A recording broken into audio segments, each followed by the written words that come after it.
नंबरदार काद्यान माजराठी 500 रुपए, वेदपाल सन्नोत दीपचंद गोड़ा कला 2100।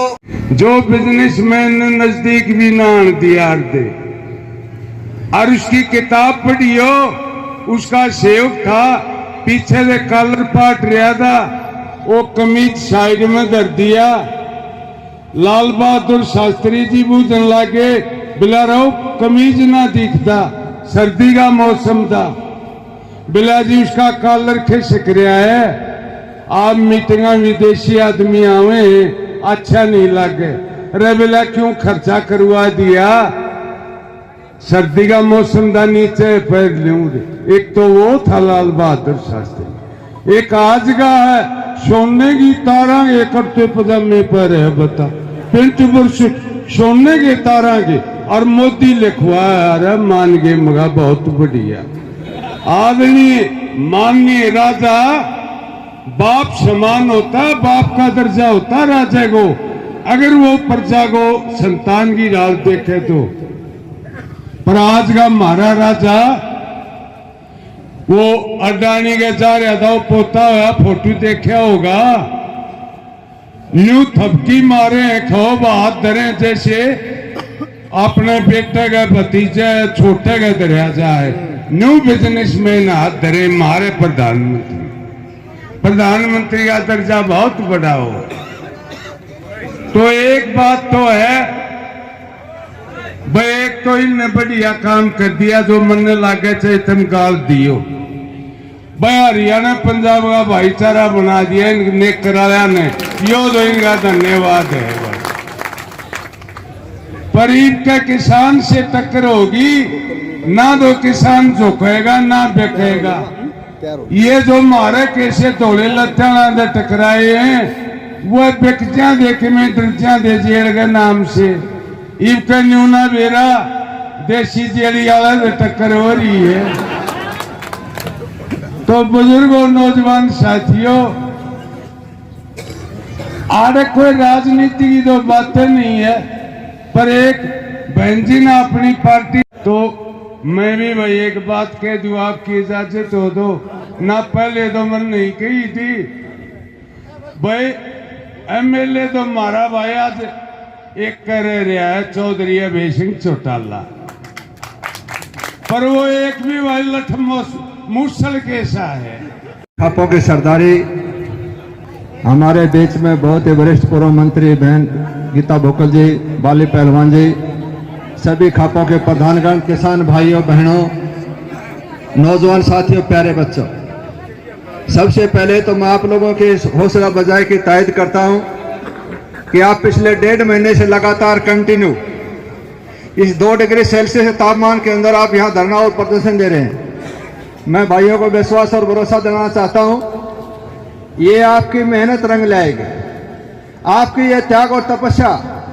ये काम तो था नेता लोगों का, लेकिन जो काम नेता लोग नहीं कर चुके, इस कमजोर विपक्षा जी ने फायदा उठाया सरकार ने कोरोना के टाइम में। मेरे बुजुर्गों भाइयों, ये जो आप लोगों ने हिंदुस्तान का इतिहास पढ़ेंगे 100 साल के बाद, एक उल्लू ने जंगल के अंदर आग लगा दी, पूरा जंगल सलग उठा। एक उसी जंगल के अंदर चिड़िया रह रही थी, पानी की बूंद 2 बूंद नदी में से उठा के लाए, एक रास्ते में खंड जाए, एक आंख ऊपर गिर दे रास्ते में बूंद वो भी जड़ जाए। उन्होंने देखा कि ये चिड़िया सुबह से लगी हुई है, परेशान हो रही है। उसको बुलाया, बोले बहन इधर आओ। बोले क्या बात? बोले आपके पानी से आग नहीं बुझेगी, 2 बूंद पानी लेकर चलती, एक रास्ते में एक यहाँ खंड जाती है, आराम कर ले।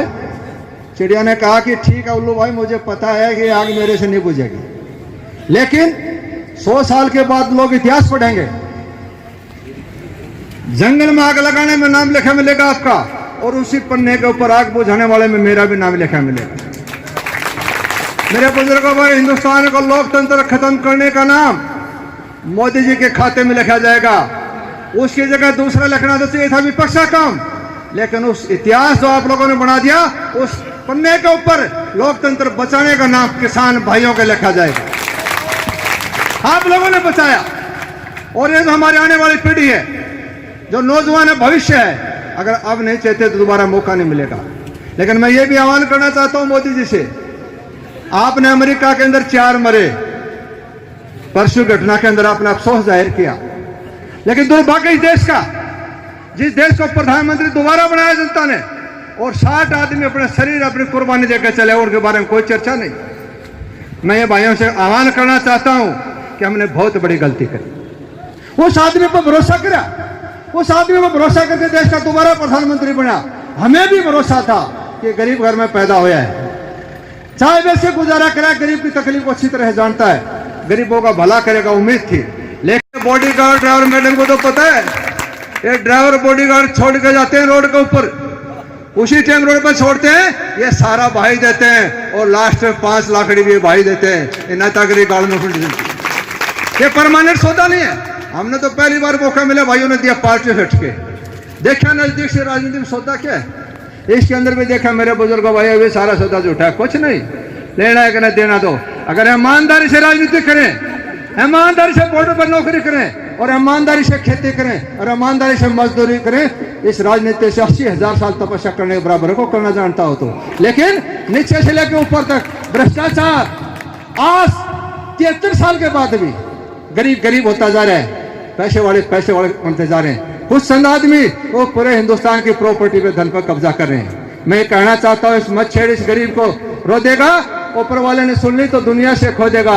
ये 85% गरीब जनता की दुआ, बद्दुआ मोदी जी लेके बैठ जाएगी। 24 का सपना लेना छोड़ देना, मैं गारंटी के साथ कहना चाहता हूँ भाइयों।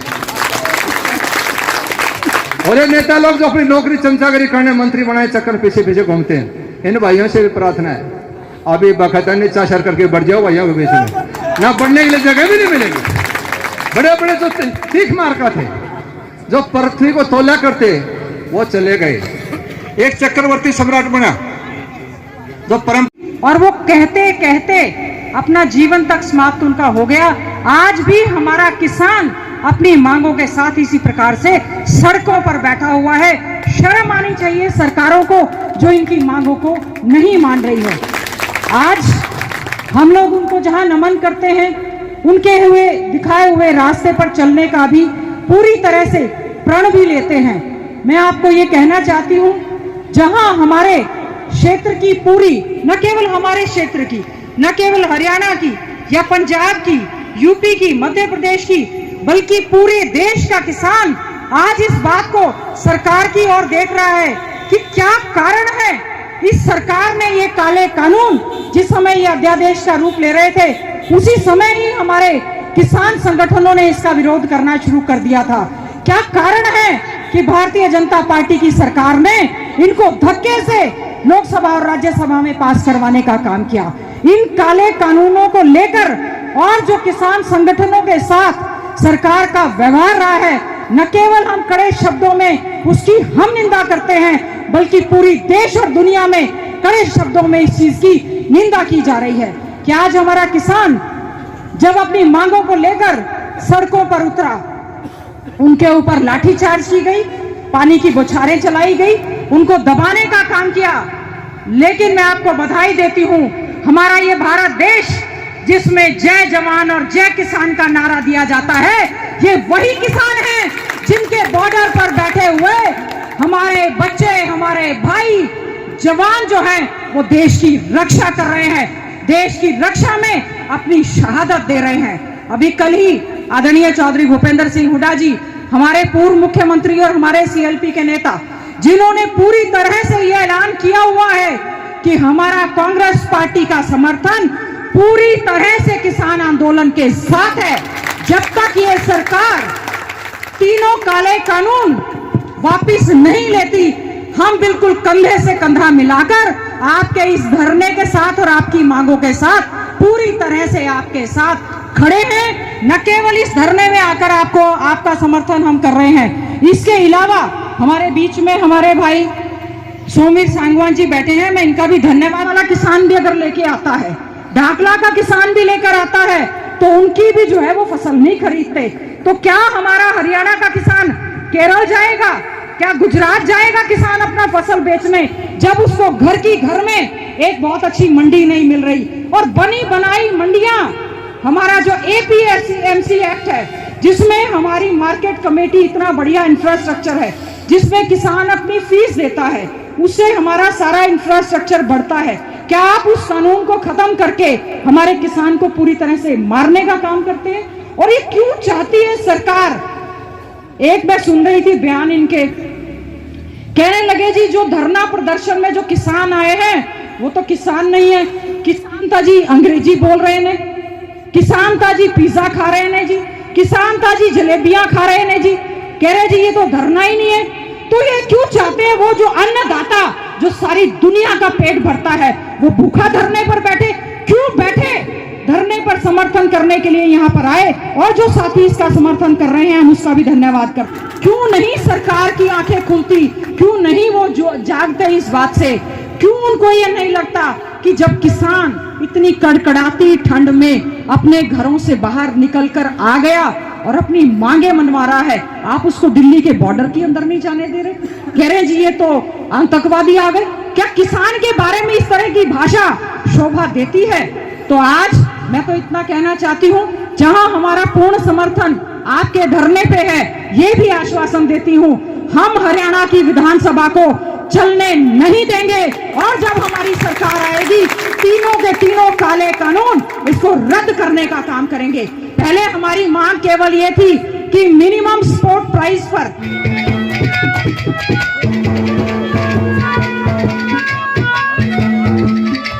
मांगों को लेकर हमारा समर्थन शुरू से ही इनके साथ है। जैसा कि आदरणीय चौधरी भूपेंद्र सिंह हुड्डा जी जो पूर्व मुख्यमंत्री हैं, हमारे सीएलपी के नेता हैं, उन्होंने शुरू से ये कहा है कि जो ये 3 काले कानून हैं हम इनको हरियाणा में तो कभी लागू होने नहीं देंगे। उसके साथ साथ जो केंद्र ने इनको धक्के से पास करवाया, अगर उसमें एमएसपी की भी एक कानून को वो जोड़ देते तब तो देखते, लेकिन अब 8 बार 9 बार किसान संगठनों के साथ जो है केंद्र सरकार की बातचीत हो चुकी है, लेकिन अभी तक कोई ऐसा ठोस आश्वासन नहीं मिला। और हमारे किसान संगठन जो है लगातार दिल्ली के आसपास सभी बॉर्डरों पर धरने पर बैठे हैं, और हमारे साथी और हम लोग शुरू से ही इस किसान आंदोलन के समर्थन में हैं। 9 बार बातचीत हो चुकी, 10वीं बातचीत होनी है, अभी तक परिणाम नहीं निकलता। 10वीं बातचीत को लेकर कितने आश्वस्त कोई बातचीत से? देखिए, जिस समय ये कानून बनने से पहले जब ये अध्यादेश थे उन पर जब ये चर्चा चल रही थी, ऐसी तो कोई इमरजेंसी नहीं थी कि कोरोना काल में आप ऑर्डिनेंस ले आएं और राष्ट्रपति महोदय से धक्के से उस पर हस्ताक्षर करवा लें। उसके बाद जब ये चर्चा के लिए कानून आए, लोकसभा में आए या राज्यसभा में आए, उस समय भी बहुत से सांसदों ने इसका विरोध किया और बहुत से राजनीतिक दलों ने इसका विरोध किया। लेकिन नंबर गेम होने की वजह से और धक्काशाही होने की वजह से मोदी सरकार ने, बीजेपी की सरकार ने इन कानूनों को पास करवाने का काम किया। हमारे न केवल हमारा ये अन्नदाता बल्कि अन्नदाता के साथ साथ आम जनमानस भी इस आंदोलन के साथ जुड़ा है, क्योंकि इन कानूनों का जो हमारा फ्री ट्रेड एंड कॉमर्स का एक कानून लेकर आए हैं कि 1 नेशन 1 मंडी, जब आपकी जो गांव के नज़दीक जो मंडी है उसमें तो आप सही ढंग से किसान की फसल को खरीद नहीं रहे हैं, उनको उनके दाम नहीं मिल रहे हैं, तो कैसे आप उम्मीद करेंगे कि हमारा एक किसान अपने राज्य से दूसरे राज्य में जाएगा तो उसकी सही ढंग से सुनवाई होगी कि नहीं होगी। और दूसरा, आपने कॉन्ट्रैक्ट फार्मिंग की बात की है, तो किसानों को ये डर है कि कल को हम छोटा किसान या इकट्ठे मिलकर कोई कॉन्ट्रैक्ट फार्मिंग करते हैं तो उसके बाद कहीं उनके ज़मीनों पर किसी प्रकार के कोई कब्जे ना हो जाएं, या उनको सही ढंग से उसका फसल अगर नहीं पैदा हुई तो मुआवजे की बजाय ऐसा ना हो कि ये उन पर मार पड़ जाए। तो इस तरह के हैं। और जो स्टोरेज की व्यवस्था है, देखिए सस्ते दाम पर उस समय खरीदेंगे और बड़े बड़े औद्योगिक घराने जो हैं इसमें आकर बड़े ज़्यादा स्टोरेज करेंगे और महंगे दामों पर आम जनमानस को इसका जो है अन्नदाता का। कमेटी के जो भाई मेरी इनसे भी प्रार्थना है, इनके साथ मीटिंग करना कोई फायदा नहीं, जरूरत नहीं। आप यहाँ बैठे, यही आना पड़ेगा।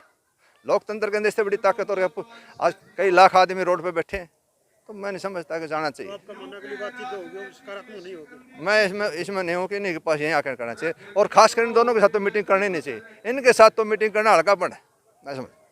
अगली रणनीति क्या रहेगी? रणनीति जो भाई ऊपर से आदेश करेंगे, तन से मन से धन से भाइयों के साथ हैं, समर्पित भाव से, शुद्ध अंतःकरण से, शुद्ध आत्मा से साथ।